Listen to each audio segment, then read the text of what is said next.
서울 한복판의 대형 로펌 회의실은 조용했습니다. 고급스러운 마호가니 테이블과 가죽 의자들이 놓인 이 공간은 한국 경제의 역사가 만들어진 곳이기도 했습니다. 수많은 인수합병과 중요한 결정들이 이곳에서 이루어졌습니다. 오늘도 또 하나의 역사가 만들어질 예정이었습니다.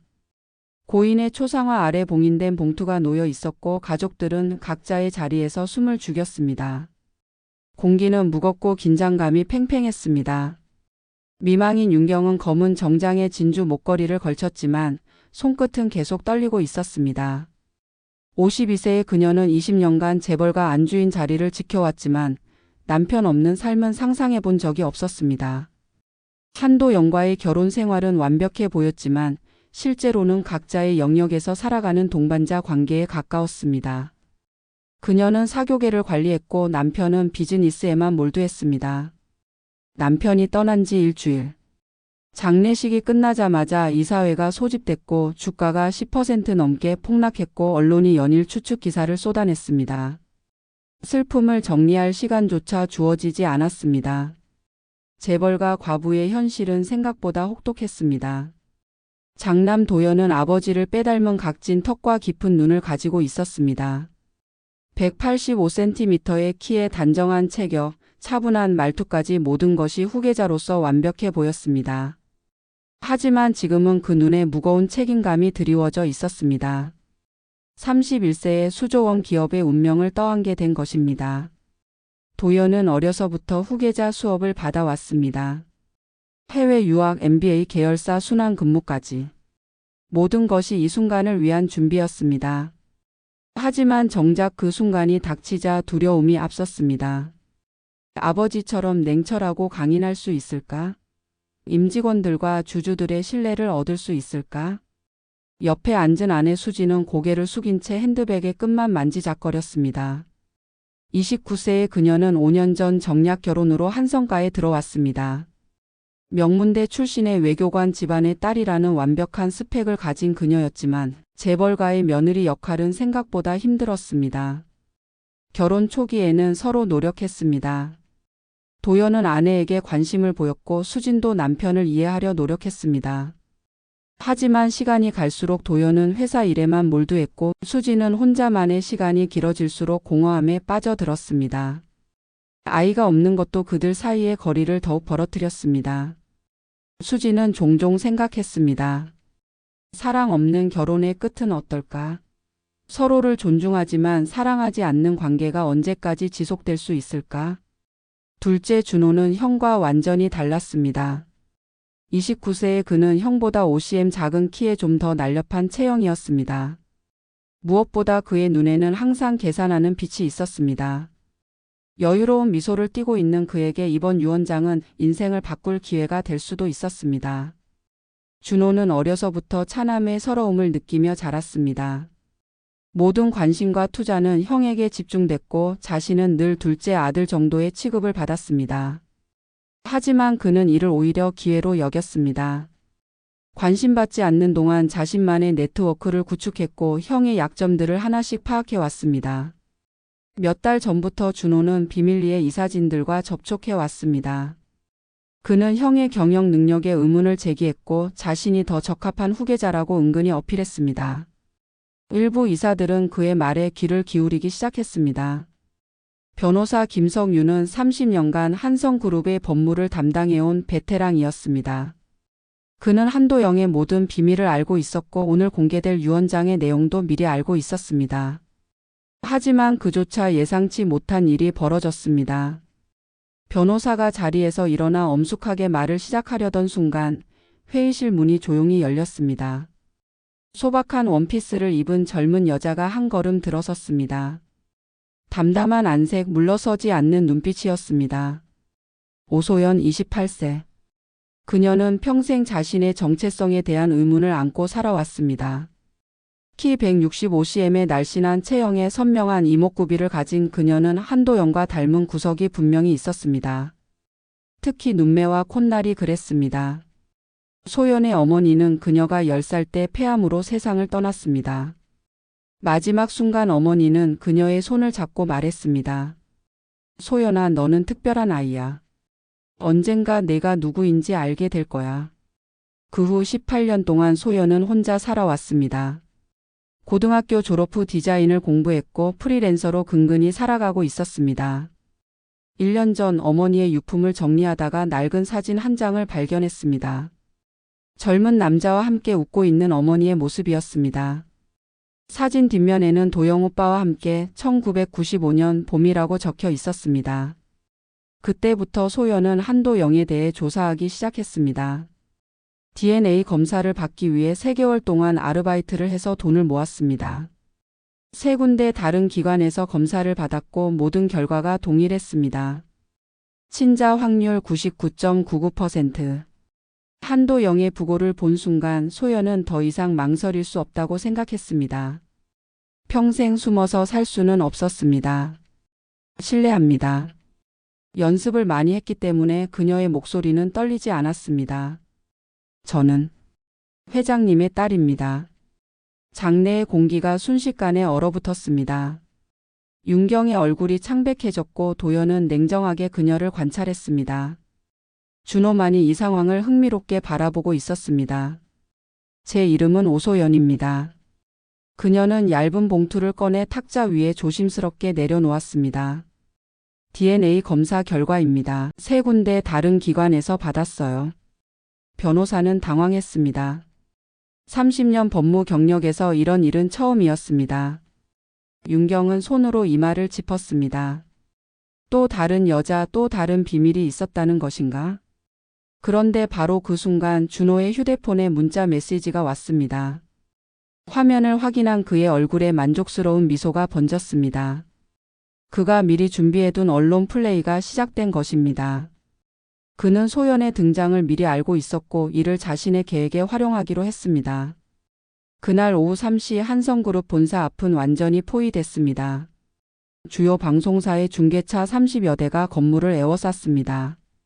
기자들은 가족 구성원 하나하나의 동선을 추적했고 드론까지 동원해 건물 내부를 촬영하려 했습니다. 한성그룹의 숨겨진 딸 등장. 상속 구조 완전히 뒤바뀌나? 30년간 숨겨진 비밀 딸 과연 진짜일까? 한성과 유원장 공개 연기. 무슨 일이? 포털 사이트 실시간 검색어 1위부터 10위까지 모두 한성그룹 관련 키워드로 도배됐습니다.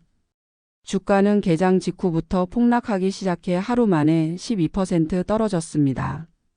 시가총액으로 따지면 1조 5천억 원이 하루아침에 증발한 것입니다. 한성그룹 홍보팀은 비상체제에 들어갔습니다. 하지만 공식 입장을 발표하기에는 상황이 너무 복잡했습니다. DNA 검사 결과의 진위부터 확인해야 했습니다. 준호는 이 혼란 속에서 자신의 계획을 실행에 옮겼습니다. 그는 형수 수진을 은밀히 만날 약속을 잡았습니다. 장소는 강남의 한적한 호텔 라운지였습니다. 그간 준호는 수진의 외로움을 파고들며 조금씩 그녀의 마음을 흔들어 놓았습니다. 형이 바쁠 때마다 안부를 물었고 가끔 선물을 보내기도 했습니다. 형수님 챙기는 것도 제 역할이죠 라며 자연스럽게 접근했습니다. 수진 역시 남편의 무관심과 재벌가의 냉랭함에 지쳐있던 상태였습니다. 5년 동안 완벽한 재벌가 며느리 역할을 해왔지만 정작 가족 누구도 그녀의 진심을 알아주지 않았습니다. 시어머니는 손자를 재촉했고 남편은 회사 일만 중요하게 여겼습니다. 형수님 힘드시죠? 준호가 따뜻하게 말했을 때 수지는 눈물이 나올 것 같았습니다. 오랜만에 듣는 위로의 말이었습니다. 그들이 호텔 라운지에 함께 앉아 대화할 때 준호가 미리 섭외해둔 파파라치가 멀리서 망원렌즈로 사진을 찍었습니다. 친밀하게 대화하는 두 사람의 모습, 준호가 수진의 손을 살짝 건드리는 순간까지 모든 것이 렌즈에 담겼습니다. 준호는 아직 이 사진들을 공개하지 않았습니다. 더 결정적인 순간을 기다리고 있었습니다. 같은 시각 서울 마포구의 작은 골목. 강반찬이라는 소박한 간판을 단 30평 남짓한 가게에서 강지은은 평범한 하루를 보내고 있었습니다. 가게 앞에는 아직 김장철이 아님에도 배추가 쌓여 있었고 큰 양푼이에 담긴 각종 나물들이 손님을 기다리고 있었습니다. 27세의 지은은 대학원에서 사회복지학을 공부하는 학생이자 한성그룹 계열사인 한성물산에서 인턴으로 일하는 직장인이었습니다. 하루 24시간이 부족할 정도로 바쁜 생활을 하고 있었지만 불평하지 않았습니다. 어머니와 함께 운영하는 반찬 가게는 그들의 소중한 생계 수단이었고 동시에 이웃들과 소통하는 따뜻한 공간이기도 했습니다. 지은의 어머니 미숙은 54세로 20년 넘게 이 골목에서 반찬 가게를 운영해 왔습니다. 새벽 4시에 일어나 재료를 다듬고 밤 10시가 넘어서야 가게 문을 닫는 고된 일상이었지만 딸과 함께하는 시간만큼은 행복했습니다. 하지만 미숙에게는 27년간 숨겨온 비밀이 있었습니다. 지은은 그녀의 친딸이 아니었습니다. 미숙은 젊은 시절 5년간 불임으로 고생했습니다. 온갖 치료를 다 받아봤지만 소용없었습니다. 남편과의 관계도 악화됐고 결국 이혼하게 됐습니다. 그런 미숙에게 지은이는 기적 같은 선물이었습니다. 한성산부인과의 간호사 친구를 통해 입양하게 된 것입니다. 하지만 입양 과정에서 이상한 일들이 있었습니다. 서류상의 생년월일과 실제 추정 생년월일이 미묘하게 달랐고 친생부모에 대한 정보가 전혀 없었습니다. 간호사 친구는 복잡한 사정이 있다며 자세한 설명을 피했습니다. 미숙은 처음에는 의심스러웠지만 갓난아기 지은을 본 순간 모든 의심이 사라졌습니다. 너무나 사랑스러웠고 자신이 낳은 아이나 다름없었습니다. 그 후 27년 동안 미숙은 지은에게 완전한 사랑을 주었고 지은 역시 미숙을 진짜 어머니로 여기며 자랐습니다. 하지만 가끔 미숙은 의문을 가졌습니다. 지은이 너무 똑똑했고 품이 있는 모습이 자신과는 달랐습니다. 특히 지은의 손가락이 길고 우아한 것을 볼 때마다 이 아이의 친부모는 어떤 사람들이었을까 궁금했습니다. 지은은 어려서부터 공부를 잘했습니다. 전교 1등은 기본이었고 전국 단위 시험에서도 상위권에 들었습니다. 하지만 가정 형편 때문에 좋은 대학에 진학하기는 어려웠습니다. 그래도 장학금을 받아 지방 국립대에 진학했고 대학원은 서울에 있는 학교로 진학했습니다. 한성물산 인턴은 우연한 기회에 시작하게 됐습니다. 대학원 교수의 추천으로 지원했는데 의외로 합격했습니다. 처음에는 재벌 회사라는 부담감이 있었지만 일해보니 생각보다 괜찮았습니다. 특히 직속 상사인 한도연 전무는 인턴들을 차별 없이 대했습니다. 지은에게는 또 다른 꿈이 있었습니다. 언젠가 사회복지사가 되어 어려운 사람들을 돕고 싶었습니다. 자신처럼 가난하지만 꿈을 포기하지 않는 사람들에게 희망을 주고 싶었습니다. 가게 구석에 틀어놓은 작은 TV에서 뉴스가 흘러나왔습니다.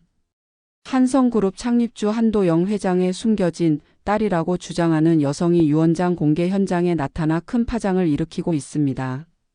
오소연 씨라고 밝힌 이 여성은 DNA 검사 결과를 제출했다고. 뉴스를 듣던 미숙이 놀란 표정을 지었습니다. 한성산부인과. 그곳은 지은이 태어난 병원이기도 했습니다. 지은아, 저 뉴스 봤니? 네, 봤어요. 참 드라마 같죠? 갑자기 재벌 딸이라니. 그런데 너도 그 병원에서 태어났잖니. 지은이 고개를 들어 어머니를 봤습니다. 그게 무슨 상관이에요? 그냥 우연의 일치인 것 같아서. 미숙의 마음 한편에서 불안한 예감이 스쳐 지나갔습니다. 설마 하는 생각이 들었지만 곧 고개를 저었습니다. 그런 일이 있을 리 없었습니다. 하지만 TV에서 나오는 오소연의 얼굴을 보니 묘한 기분이 들었습니다. 어딘지 모르게 지은과 비슷한 구석이 있는 것 같았습니다. 다음 날 오전 9시 한성물산 인턴 사무실. 지은은 여느 때처럼 보고서를 정리하고 있었습니다. 하지만 오늘은 분위기가 달랐습니다. 동료들이 웅성거리며 뉴스 이야기를 하고 있었습니다. 야, 그 숨겨진 딸 진짜일까? DNA 검사까지 했다는데. 근데 타이밍이 너무 의심스럽지 않아? 재벌들은 진짜 드라마야. 우리가 상상도 못할 일들이 일어나나 봐. 그런데 전무님도 힘드시겠다. 갑자기 여동생이 나타났다니. 지은은 이어폰을 끼고 집중하려 했습니다. 하지만 계속 신경이 쓰였습니다. 한성산부인과. 자신도 그곳에서 태어났다는 사실이 계속 머릿속을 맴돌았습니다. 아직도 계시네요. 고개를 들어보니 한도연 전무가 서 있었습니다. 어제보다 더 피곤해 보였습니다. 평소보다 일찍 출근한 것 같았는데 벌써 넥타이가 약간 흐트러져 있었습니다. 네, 마감이 오늘이라서요. 고생이 많으세요. 이 시간까지. 도연은 자판기 앞으로 가서 커피 2잔을 뽑았습니다. 하나를 지은의 책상에 놓으며 말했습니다. 이런 작은 배려가 그의 매력 중 하나였습니다. 다른 임원들과 달리 인턴들도 동등한 직장 동료로 대해 주었습니다. 당분간 업무량을 줄이는 게 어떨까요? 왜요? 제가 뭔가 잘못했나요? 지은의 목소리에 불안감이 스며 있었습니다.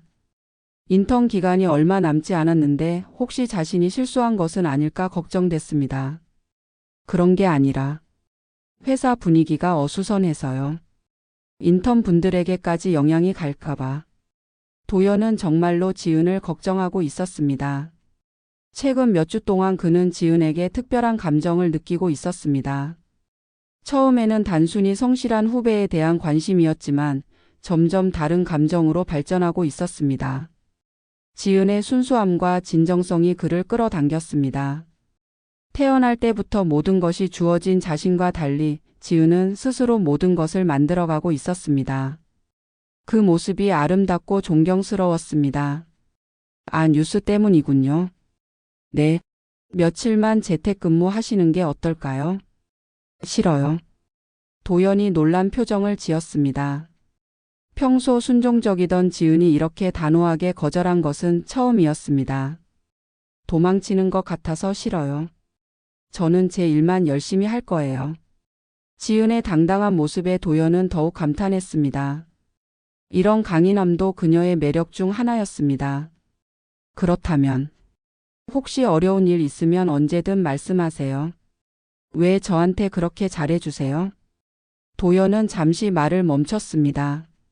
솔직한 대답을 하고 싶었지만 상황상 어려웠습니다. 글쎄요. 성실한 사람을 보면 응원하고 싶어져서요. 그 순간 지은은 가슴이 두근거리는 것을 느꼈습니다. 도연의 눈빛에서 단순한 상하관계를 넘어선 무언가를 감지했기 때문입니다. 하지만 곧 고개를 저었습니다. 전무와 인턴. 생각해서는 안 될 감정이었습니다. 하지만 마음은 쉽게 다스려지지 않았습니다. 도연과 함께 있을 때면 시간이 빨리 흘렀고 그의 작은 관심에도 하루 종일 기분이 좋았습니다. 한편 홍대의 작은 카페에서 오소연은 노트북을 두드리고 있었습니다. 프리랜서 디자이너로 살아온 지 5년. 불안정한 수입과 외로운 생활이 계속됐지만 자유로운 삶을 포기하고 싶지는 않았습니다. 어제 한성그룹 회의실에서 일어난 일이 아직도 꿈만 같았습니다. 정말로 자신이 재벌 회장의 딸일까? 아니면 그냥 착각일까?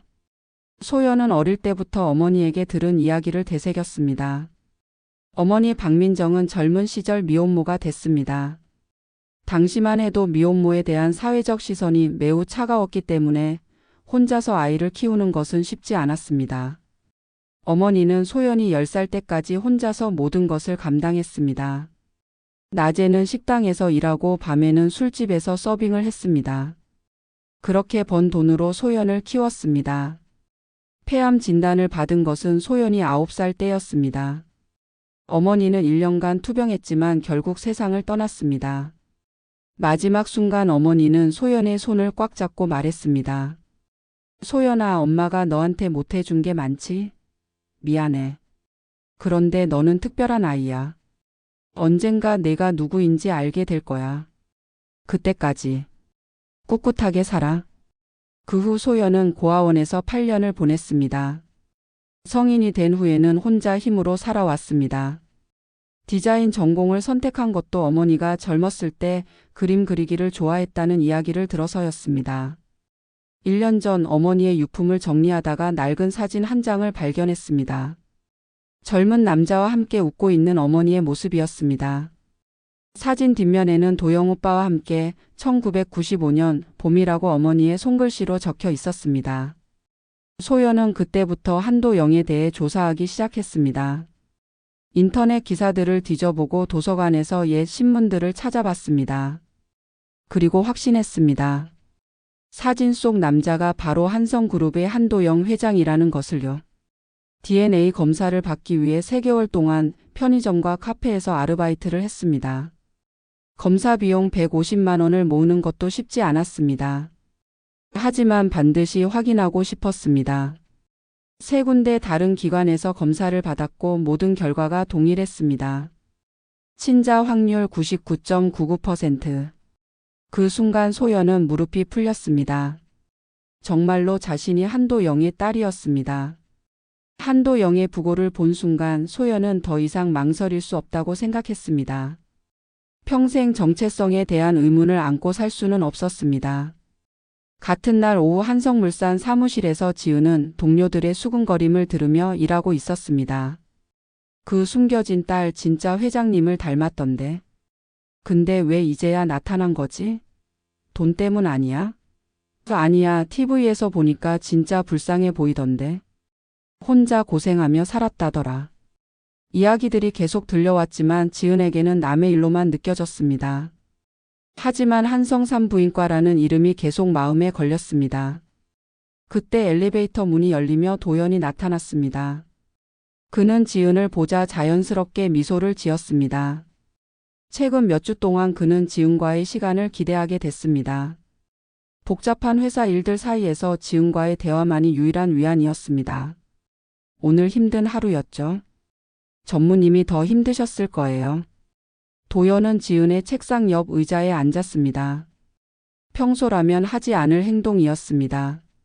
하지만 오늘은 누군가와 이야기하고 싶었습니다. 가족이라는 게 참 복잡해요.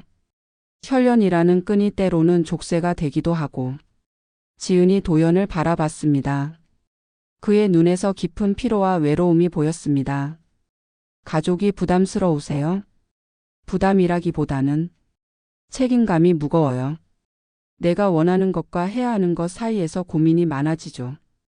도연의 고백에 지은은 깊이 공감했습니다. 그녀 역시 어머니에 대한 의무감과 자신의 꿈 사이에서 늘 고민하고 있었으니까요. 그래도 가족이 있다는 건 좋은 거 아닌가요? 저는 가족이 작아서 가끔 외로워요. 도연이 쓴 웃음을 지었습니다. 항상 그런 건 아니에요.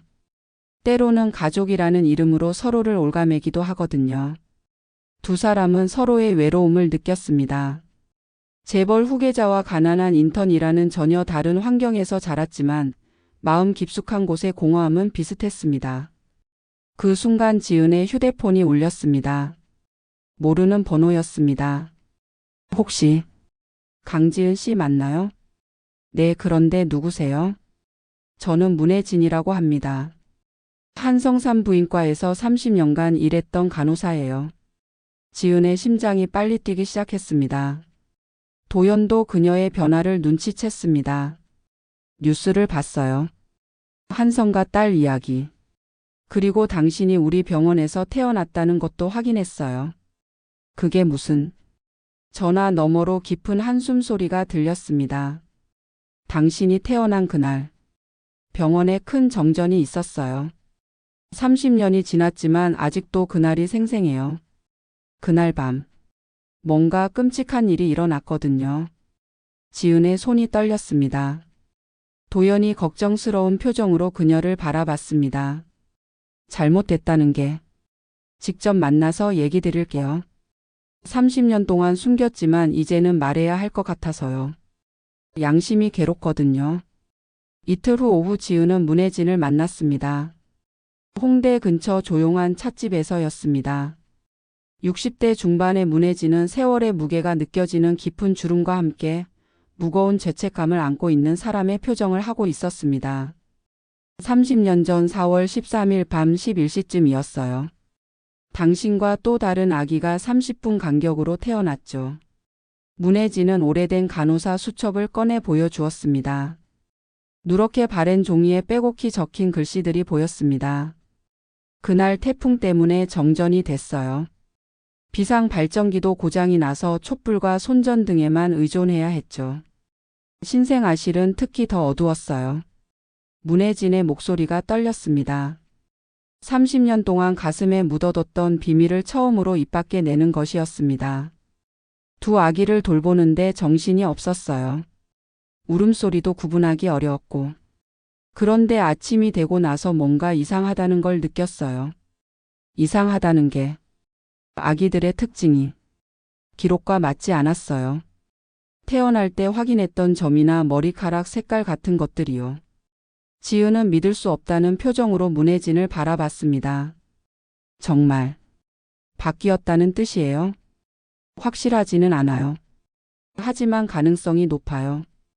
그리고 며칠 전 뉴스를 보니까 그 오소연이라는 분과 당신이 같은 날 같은 병원에서 태어났다는 걸 알았어요.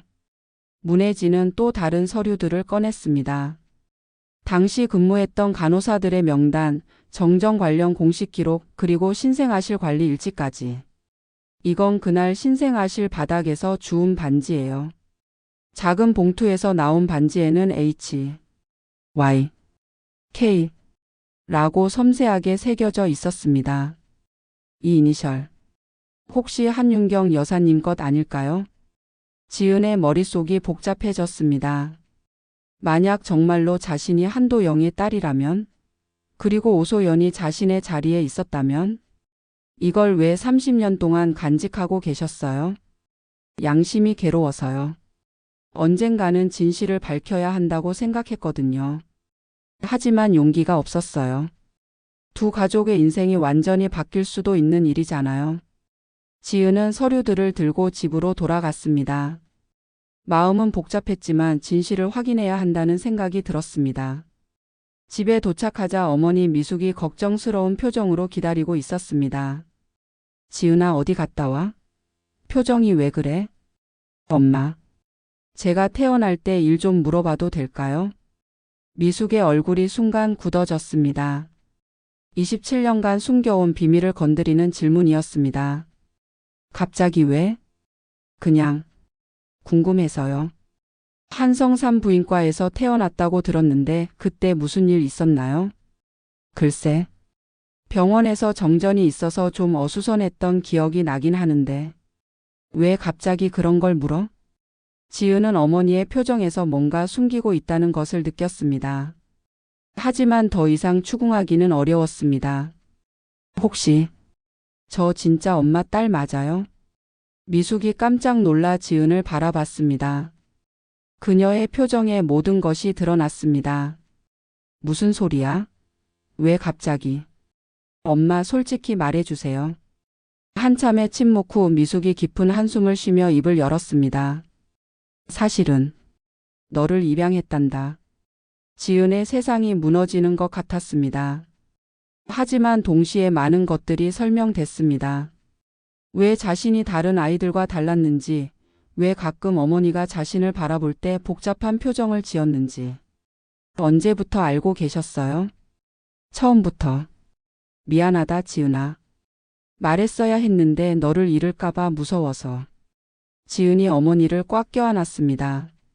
괜찮아요, 엄마. 엄마는 제 진짜 엄마예요. 그건 변하지 않아요. 하지만 마음 한편으로는 새로운 궁금증이 생겼습니다. 자신의 친부모는 누구일까? 혹시 정말로. 다음 날 지은은 DNA 검사를 받기로 결심했습니다.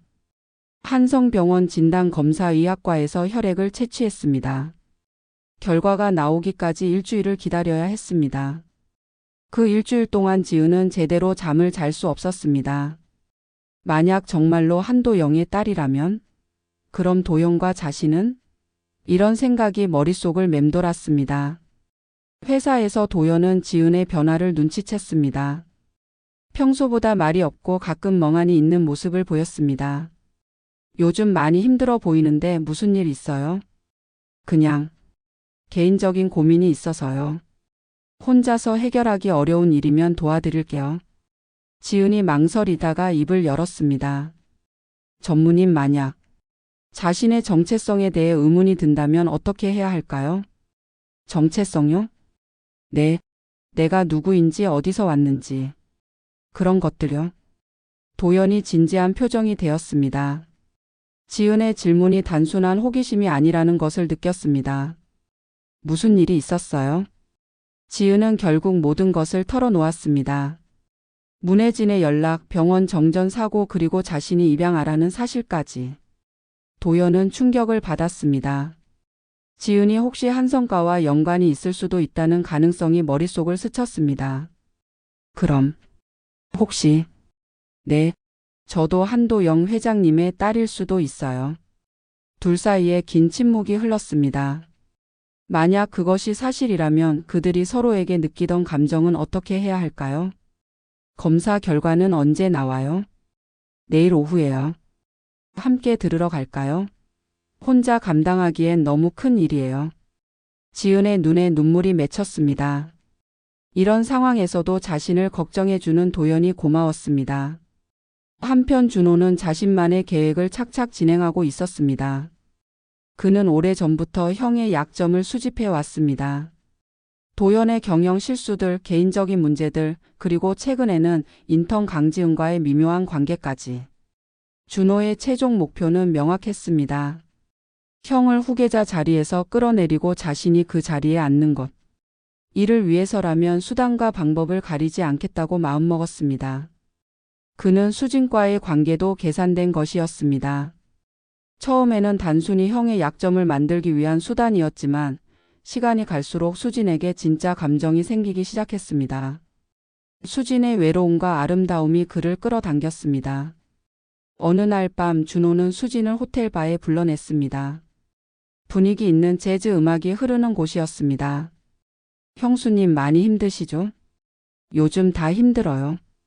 수진은 정말로 지쳐 있었습니다. 남편은 점점 더 바빠졌고 시어머니는 손자 이야기만 했고 친구들과도 거리가 멀어졌습니다. 재벌가 며느리라는 타이틀이 때로는 감옥처럼 느껴졌습니다. 형이 요즘 집에 일찍 들어와요? 늦어요. 요즘엔 12시 넘어서 들어와요. 외로우시겠어요? 준호의 말에 수진의 마음이 흔들렸습니다. 정말로 그녀는 외로웠습니다. 준호 씨 이상한 말 하지 마세요. 이상한 말이 아니에요. 형은 요즘 일로 머리가 꽉 찼잖아요. 형수님 신경 쓸 여유가 없어 보여요. 우리는 둘 다 외로워요, 형수님. 인정하세요. 수진은 대답하지 않았지만 그녀의 침묵이 답이었습니다. 준호는 한 걸음 더 다가섰습니다. 가끔 이렇게 차라도 마시면서 얘기해요. 서로 위로가 될 수 있잖아요. 안 되는 일이에요. 왜요? 우리가 뭘 잘못한 건가요? 그냥 가족끼리 챙기는 거잖아요. 하지만 준호의 눈빛에는 가족의 이상의 무언가가 있었습니다. 수진도 그것을 느꼈습니다. 위험하다는 것을 알면서도 그녀는 이 관심이 싫지 않았습니다. 그날 밤 수진은 잠을 이루지 못했습니다. 준호의 말들이 계속 머릿속을 맴돌았습니다. 정말로 자신은 외로웠고 정말로 남편은 자신에게 무관심했습니다. 다음 날 오후 2시 한성병원 진단검사의학과. 지은과 도연은 나란히 앉아 결과를 기다리고 있었습니다. 지은의 손은 계속 떨렸고 도연은 그런 그녀를 걱정스럽게 바라봤습니다. 긴장돼요. 당연해요. 인생이 바뀔 수도 있는 순간이니까. 간호사가 나와서 지은의 이름을 불렀습니다. 지은은 떨리는 손으로 봉투를 받았습니다. 여기서 볼까요? 아니면 다른 곳에서 볼까요? 여기서 봐요. 혼자는 무서워요. 지은이 천천히 봉투를 뜯었습니다.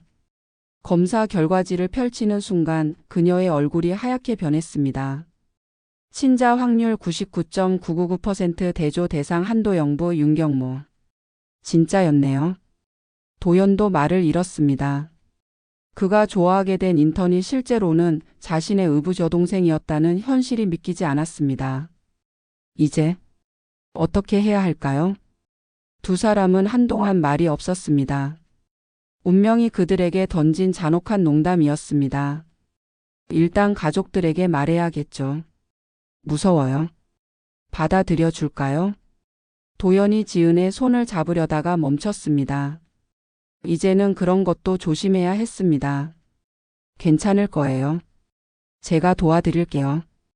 그 순간 둘 다 깨달았습니다. 이제 그들의 관계는 완전히 바뀌었다는 것을요. 이날 오후 또 다른 충격적인 사실이 밝혀졌습니다. 오소연도 DNA 재검사를 받았는데 결과는 예상과 달랐습니다.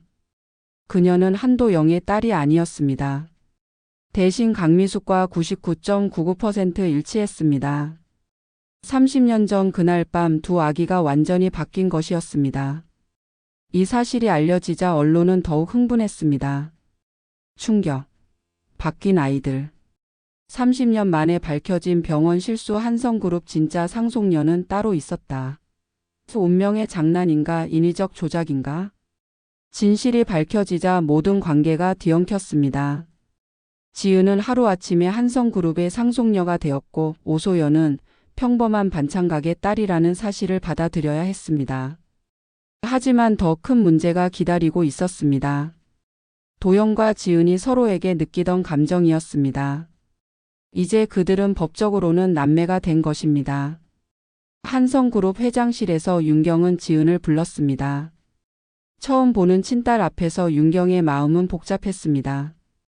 27년간 다른 아이를 딸로 키웠다는 충격과 함께 진짜 딸을 제대로 사랑해 줄 수 있을까 하는 불안감이 있었습니다. 앉으세요. 지은은 호화로운 회장실에 압도돼 있었습니다. 바닥부터 천장까지 늘어선 책들, 값비싼 그림들, 그리고 서울 전경이 내려다 보이는 커다란 창문. 어떤 기분이에요? 갑자기 재벌 딸이 된 기분이? 아직도 믿기지 않아요. 꿈만 같아요. 윤경이 지은을 자세히 관찰했습니다. 분명히 남편을 닮은 구석이 있었습니다. 특히 눈매와 손모양이 그랬습니다. 그런데 도연이와는 어떤 사이예요? 지은의 얼굴이 빨갛게 달아올랐습니다. 그냥 상사와 직원 사이예요. 그것만인가요? 지은은 대답할 수 없었습니다. 윤경이 날카롭게 말했습니다. 만약 감정이 있다면 지금 당장 정리하세요. 이제는 남매잖아요. 세상이 용납하지 않을 거예요. 지은의 가슴이 무너지는 것 같았습니다. 운명이 그들에게 사랑을 허락했다가 다시 빼앗아간 것 같았습니다. 그날 저녁 지은은 도연을 따로 만났습니다. 한강공원의 조용한 벤치에서였습니다. 어머님께 인사드렸어요. 어떠셨어요? 복잡하실 것 같아요. 갑자기 딸이 나타났으니까. 당신도 복잡하겠어요. 네. 그런데 전무님. 네? 저희. 이제 어떻게 해야 할까요? 도연도 같은 고민을 하고 있었습니다. 법적으로는 남매가 아니지만 사회적으로는 받아들여지기 어려운 관계였습니다. 솔직히 말씀드릴게요. 저 전무님을 좋아해요. 도연이 놀라서 지은을 바라봤습니다. 지은 씨. 하지만 이제는 안 되는 거죠? 우리가 남매라면. 법적으로는 남매가 아니에요. 하지만 사회적으로는 복잡하죠. 도연이 깊은 한숨을 쉬었습니다. 저도 당신을 좋아해요. 하지만 지금은 시간이 필요하겠네요. 네. 서로 자리를 잡고 나서. 그때 다시 생각해봐요. 두 사람은 아쉬운 마음을 억누르며 각자의 길로 돌아갔습니다. 그런데 이때 준호의 계략이 본격적으로 시작됐습니다. 그는 이미 몇 달 전부터 사설 탐정을 고용해 형의 일거수일투족을 감시하고 있었습니다. 도연과 지은의 관계도 그렇게 파악한 것이었습니다. 준호는 이 정보를 적절한 타이밍에 활용할 계획이었습니다. 하지만 지금은 더 중요한 일이 있었습니다. 수진과의 관계를 진전시키는 것이었습니다. 며칠 후 준호는 수진을 다시 만났습니다. 이번에는 더 로맨틱한 장소를 선택했습니다. 한강뷰가 보이는 고급 레스토랑이었습니다. 형수님 요즘 많이 힘들어 보여요. 다들 힘들어요.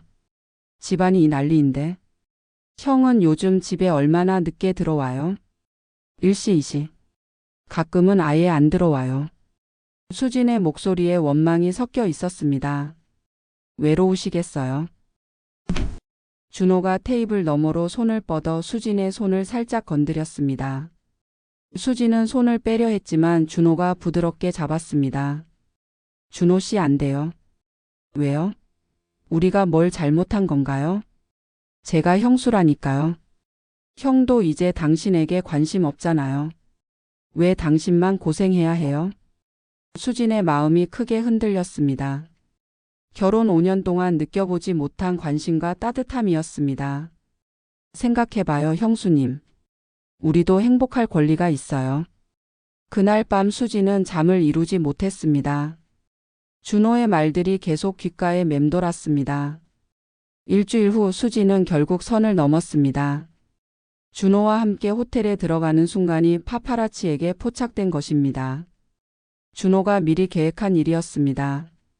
사진 속 두 사람은 손을 잡고 있었고 호텔 로비에서 엘리베이터로 향하는 모습이 선명하게 찍혔습니다. 더욱 충격적인 것은 다음날 새벽 함께 나오는 모습까지 촬영된 것이었습니다. 준호는 이 사진들을 언론에 흘리지 않고 보관했습니다. 더 효과적인 타이밍을 기다리고 있었습니다. 수진은 자신이 저지른 일의 크기를 깨닫고 절망했습니다. 하지만 이미 돌이킬 수 없었습니다. 준호는 그녀에게 달콤하게 속삭였습니다. 후회하지 마세요. 우리는 서로를 사랑해요. 사랑이라기보다는 뭐가 됐든 상관없어요. 이제 우리는 한편이에요. 준호의 말에서 차가운 계산이 느껴졌지만 수진은 이미 돌이킬 수 없는 선을 넘어버렸습니다. 같은 시기 지은은 한성가의 일원으로 인정받기 위한 복잡한 절차를 밟고 있었습니다. 법적 인정, 족보 등재, 상속 지분 확정 등 해야 할 일이 산더미였습니다. 하지만 가장 어려운 것은 주변 사람들의 시선이었습니다. 한성물산 직원들은 그녀를 보는 눈빛이 완전히 달라졌습니다. 저기 그 인턴. 아니지, 이제 사장 딸이네. 재벌 딸이면서 왜 인턴을 했을까? 전무님이랑 뭔가 있는 거 아냐? 너무 가까워 보이던데. 이제 진짜 문제가 되겠는데? 남매끼리. 지은은 화장실에서 혼자 울었습니다. 원하지도 않았던 신분 상승이 오히려 독이 되고 있었습니다. 그때 동료 인턴 하나가 들어왔습니다. 지은 씨 괜찮아요? 네, 괜찮아요. 소문 때문에 힘들죠? 근데 진짜 몰랐어요. 자신이 재벌 딸인 거? 정말 몰랐어요. 저도 어제 알았어요. 대박이다. 그럼 이제 진짜 부자네요? 지은은 대답하기 어려웠습니다. 돈이 문제가 아니었습니다. 자신의 정체성 자체가 흔들리고 있었고 사랑하는 사람과의 관계도 위험해졌습니다. 그날 밤 도연은 지은을 조용한 카페로 불렀습니다. 사람들의 시선을 피해 한적한 곳을 선택했습니다. 힘든 하루였죠? 네, 모든 게 너무 빨라요. 적응할 시간이 필요할 거예요. 전무님. 아니, 이제 뭐라고 불러야 할지 모르겠네요. 도연이 쓴 웃음을 지었습니다. 저도 마찬가지예요. 우리 정말 안 되는 걸까요? 도연은 오랫동안 생각했습니다. 법적으로는 문제가 없지만 사회적 시선은 차가울 것이 분명했습니다. 지금은 어려울 것 같아요. 그럼 언제? 모르겠어요. 하지만 지금 당장은 서로 거리를 두는 게 좋을 것 같아요. 지은의 눈에서 눈물이 흘렀습니다. 운명이 이렇게 잔혹할 수 있을까요? 울지 마세요. 포기하는 게 아니에요. 시간을 갖는 거예요. 얼마나 기다려야 할까요? 모르겠어요. 하지만 기다릴 만한 가치가 있다고 생각해요. 한편 준호는 본격적으로 형을 몰아세우기 시작했습니다. 그는 이사회에서 도연의 경영 능력에 의문을 제기했습니다. 형이 후계자로서 적합한지 의문입니다. 개인적인 문제가 회사에 악영향을 미치고 있어요. 무슨 말이야? 도연이 반발했습니다. 형과 강지은 씨의 관계 말이에요. 아무리 법적으로 문제 없다고 해도 사회적으로는 용납되지 않을 관계잖아요. 이사회 분위기가 술렁거렸습니다. 일부 이사들은 준호의 말에 동조하는 기색을 보였습니다. 그런 관계 아니다. 그런가요? 그럼 왜 그 여자를 특별 대우했어요? 인턴 주제에 전무실을 자유롭게 드나들게 하고. 도연은 할 말을 잃었습니다. 실제로 그는 지은을 특별하게 생각하고 있었으니까요. 그리고 준호가 결정적인 카드를 꺼냈습니다. 형의 결혼 생활은 어떤가요? 형수와 이혼 얘기가 나온다는데? 그건 개인적인 일이다. 개인적인 일이 회사에 미치는 영향을 생각해야죠. 후계자의 가정이 파탄난 상태에서 어떻게 회사를 이끌 수 있겠어요? 준호의 공격이 계속됐습니다.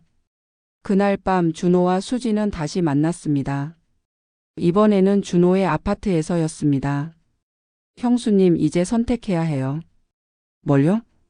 형과 완전히 결별하고 저와 함께 할 건지 아니면 지금처럼 애매한 관계를 유지할 건지. 수지는 혼란스러웠습니다. 분명히 준호에게 끌리고 있었지만 동시에 죄책감도 컸습니다. 당신은 저를 정말 사랑해요? 아니면 그냥 이용하는 거예요? 준호가 수진을 안으며 말했습니다. 사랑해요. 처음에는 아니었지만 지금은 정말로. 그것은 반은 진실이고 반은 거짓말이었습니다. 준호는 수진에게 감정이 있었지만 그보다는 자신의 목적이 더 중요했습니다. 수진은 준호의 품에 안겨 눈물을 흘렸습니다. 오랜만에 느끼는 따뜻함이었습니다. 저희 정말 괜찮을까요? 괜찮을 거예요. 제가 지켜드릴게요. 하지만 준호의 머릿속에는 이미 다음 계획이 짜여져 있었습니다. 이틀 후 모든 폭탄이 터졌습니다. 준호가 언론에 형수와의 불륜 사진을 공개한 것입니다. 하지만 그는 자신을 피해자로 포장했습니다. 형수님이 외로워하셔서 위로해 드리려다가 실수했습니다. 하지만 형은 어떤가요? 친여동생과 부적절한 관계를 맺고 있잖아요. 언론은 완전히 광란에 빠졌습니다. 한성그룹 대박 스캔들. 장남은 친여동생과 차남은 형수와 재벌가 막장 드라마 현실로. 근친과 불륜 동시에 한성그룹 주가 20% 폭락. 경영권 분쟁 본격화. 이사회는 발칵 뒤집혔습니다. 일부 이사들은 준호의 주장에 동조했고 도연의 후계자 자격을 의심하기 시작했습니다. 이런 도덕적 해이를 보인 사람이 어떻게 회사를 이끌 수 있겠습니까? 개인적인 문제와 경영 능력은 별개입니다. 도연이 반박했지만 이미 분위기는 기울어져 있었습니다. 윤경은 아들들의 추악한 모습에 절망했습니다. 큰아들은 딸과 금기된 사랑에 빠졌고 둘째 아들은 형수와 불륜을 저질렀습니다. 이 집안이 이렇게 추악했나? 한편 수지는 자신의 사진이 전국에 공개된 것을 알고 충격에 빠졌습니다. 호텔에서 나오는 모습, 준호와 손을 잡고 있는 모습까지 모든 것이 적나라하게 드러났습니다. 준호 씨, 이게 뭐예요? 미안해요. 저도 모르게 언론에 새어나간 것 같아요. 하지만 수지는 알 수 있었습니다. 이 모든 것이 준호의 계획이었다는 것을요. 당신이 이용한 거군요. 아니에요. 저는 정말 형수님을. 그만해요. 이제 와서 변명은 듣기 싫어요. 수지는 준호를 떠났습니다. 하지만 이미 모든 것이 공개된 후였습니다. 지은 역시 언론의 집중 포화를 받았습니다. 집 앞과 회사 앞에는 기자들이 진을 쳤고 어디를 가든 카메라가 따라다녔습니다. 친오빠와 사랑에 빠진 재벌 딸. 금기된 사랑인가 순수한 감정인가? 기사 제목들이 점점 더 자극적이 되어 갔습니다. 지은은 집에서 나올 수도 없었습니다. 어머니 미숙은 딸을 걱정했습니다. 지은아, 그냥 시골로 피해 있자. 안 돼요, 엄마. 도망치면 더 의심받아요. 그럼 어떻게 할 거야? 진실을 말할 거예요. 우리가 잘못한 게 없다고. 지은의 의지는 확고했습니다. 하지만 현실은 녹록지 않았습니다. 도연도 마찬가지였습니다. 회사에서는 그의 경영권이 위협받고 있었고 가정에서는 아내와의 관계가 파탄났습니다. 이혼 서류에 사인해. 수진이 차갑게 말했습니다. 수진아, 이제 변명은 듣기 싫어. 나도 잘못했지만 당신도 마찬가지야. 미안하다. 미안하다고 달라지는 건 없어. 그냥 정리하자. 도연은 결국 이혼 서류에 사인했습니다. 5년간의 결혼 생활이 그렇게 끝났습니다. 이때 또 다른 충격적인 사실이 밝혀졌습니다. 30년 전 한성산부인과에서 일했던 또 다른 간호사가 증언에 나선 것입니다. 사실 그날 밤 일이 완전히 우연은 아니었어요. 이 간호사의 증언에 따르면 당시 한성산부인과 원장은 한도영과 사업상 깊은 원한 관계에 있었습니다. 병원 부지 매입 과정에서 한도영이 원장을 속여 큰 손해를 입혔던 것입니다. 원장님이 복수를 계획했어요. 한도영 회장의 딸을 가난하게 키우고 대신 다른 아이가 부유하게 자라길 바랐던 거죠. 그럼 그날 밤 정전이 인위적으로 조작된 거였어요. 원장님이 미리 계획한 일이었습니다. 이 증언이 공개되자 여론이 완전히 뒤바뀌었습니다. 지은은 더 이상 스캔들의 당사자가 아니라 30년간 억울함을 당한 피해자가 되었습니다. 30년간 바뀐 인생. 과연 누구의 책임인가? 인위적 조작으로 밝혀진 아기 바꿔치기 사건 지은 마이너스 도연 커플, 이제는 운명적 사랑으로 재평가. 준호의 모든 계략이 무너졌습니다. 형과 지은의 관계가 피해자적 상황으로 재평가되면서 오히려 준호의 불륜만 도덕적 문제로 남게 된 것입니다. 준호 씨가 모든 걸 계획한 거 아니에요? 기자가 날카롭게 질문했습니다. 그런 거 아닙니다. 저는 그냥. 하지만 이미 여론은 돌아서 있었습니다. 준호는 권력욕에 눈이 먼 차남으로 형수를 유혹한 파렴치한으로 매도됐습니다. 이사회에서도 준호에 대한 징계 논의가 시작됐습니다. 경영진 자격을 박탈해야 합니다. 해외 법인으로 발령내는 게 어떨까요? 결국 준호는 모든 것을 잃었습니다. 회사에서의 지위, 가족으로부터의 신뢰, 그리고 수진과의 관계까지. 수진은 혼자 남겨졌습니다. 불륜의 당사자로 지목된 그녀에게는 차가운 시선만 남았습니다. 그녀는 조용히 이혼 절차를 마치고 친정으로 돌아갔습니다. 엄마, 저 실패했어요. 괜찮다, 수진아. 다시 시작하면 돼. 수진의 어머니는 딸을 따뜻하게 안아주었습니다. 재벌가 며느리라는 타이틀보다는 딸의 행복이 더 중요했습니다. 오소연은 자신의 진짜 어머니인 미숙과 만났습니다. 27년간 떨어져 있었지만 혈연의 끈은 생각보다 쉽게 이어졌습니다. 정말 제 딸이에요? DNA 검사 결과가 그렇게 나왔어요. 미숙은 소연을 보며 눈물을 흘렸습니다. 어쩌면 좋아. 27년 동안 못 키워줘서 미안해. 괜찮아요. 이제라도 만났잖아요. 엄마라고 불러줄 수 있을까? 네, 엄마. 두 사람은 껴안고 울었습니다. 잃어버린 27년은 되돌릴 수 없지만 앞으로의 시간은 함께할 수 있었습니다. 한편 지은은 윤경과의 관계를 정립해가고 있었습니다.